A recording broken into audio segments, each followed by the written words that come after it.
এইবার বলেন তো ভাই কেমনটা লাগে? ব্রাজিল এবার কোপা আমেরিকার কোয়ার্টার ফাইনালে মুখোমুখি হবে উরুগুয়ের বিপক্ষে। একটু এদিক সেদিক হলে কোয়ার্টার ফাইনালে তাদের প্রতিপক্ষ হতে পারতো পানামা। নিশ্চিতভাবেই উরুগুয়ের চেয়ে পানামা সহজ প্রতিপক্ষ, এটা নিয়ে তো অস্বীকার করার কিছু নাই। কিন্তু এই একটু এদিক সেদিক হয় নাই আর্জেন্টাইন রেফারির কারণে। মাউরো বিগ্লিয়ানো, যিনি ব্রাজিল এবং কলম্বিয়া ম্যাচের ভারের দায়িত্বে ছিলেন, ভিনিসিয়াস জুনিয়রকে এটা ফাউল করা হয়েছিল এবং সেই ফাউলটা নির্ঘাত একটা পেনাল্টি ছিল, নিশ্চিত পেনাল্টি ছিল। কিন্তু ওই রেফারি তিনি চেক করলেন, কি চেক করলেন সেটা তিনি নিজে জানেন, কিন্তু কোনো পেনাল্টির বাসে তিনি বাজালেন না। সেটা নিয়ে প্রচুর সমালোচনা হয়েছে। ম্যাচ শেষ হয়েছে আরো প্রায় 12 ঘন্টা আগে। এখন সেই ম্যাচের যে সবচাইতে আলোচিত মুহূর্তটা ছিল ভিনিসিয়াসের ফাউলটা, সেটা নিয়ে বিবৃতি দিয়েছে কনমেবল এবং তারা জানিয়েছে ভিনিসিয়াস জুনিয়র ওই সময়ে যে ফাউলটা ছিল সেটা পেনাল্টি ছিল, রেফারি ভুল সিদ্ধান্ত দিয়েছে।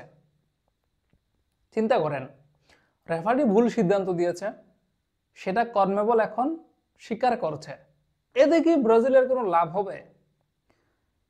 ভিআর আছে কি জন্য, ভার আছে কি জন্য? আছেই তো যাতে এই যে পরবর্তীতে ভুল হয়েছে আমাদের ক্ষমা করে দেন, আমরা ক্ষমা চাচ্ছি, এই কথাগুলো যাতে না বলতে হয়, সেজন্যই তো ভার নিয়ে আসা হয়েছে।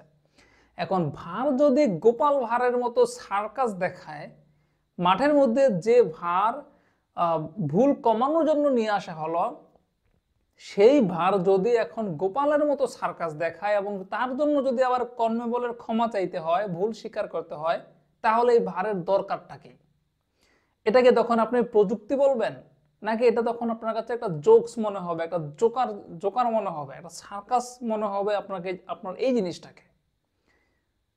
ব্রাজিলের তো যা ক্ষতি হওয়ার তো হয়েই গেছে। যদি ওই সময় পেনাল্টি হতো হয়তো বা গোল হতে পারতো, হয়তো ব্রাজিল এই ম্যাচটা জিততে পারতো, কিন্তু সেটা তো হয় না। আর এখন যে কনমেবল ক্ষমা চাইলো, এই ক্ষমা চাওয়ার পরেই কি কোনো সিদ্ধান্ত পাল্টাবে, ফলাফল কি কোনো কিছু পাল্টাবে? পাল্টাবে তো না। তাহলে এই ক্ষমা চাওয়ার মানে কি? এই ক্ষমা চাওয়ার কি কোনো আদৌ কোনো অর্থ আছে?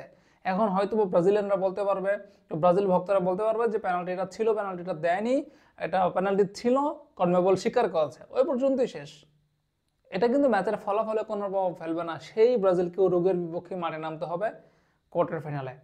তো এখন ওই আর্জেন্টাইন রেফারিকে কি করা উচিত? যিনি ভারের দায়িত্বে ছিলেন, এটা বারবার চেক করলেন, চেক করার পর তিনি সিদ্ধান্ত দিলেন এটা পেনাল্টি হয় নাই। তো তাকে এখন কি করা উচিত? তাকে কি আর কোনো ম্যাচে সুযোগ দেওয়া উচিত? আমার তো মনে হয় না, কারণ এই ধরনের রেফারিরে আসলে খেলার মান নষ্ট করে।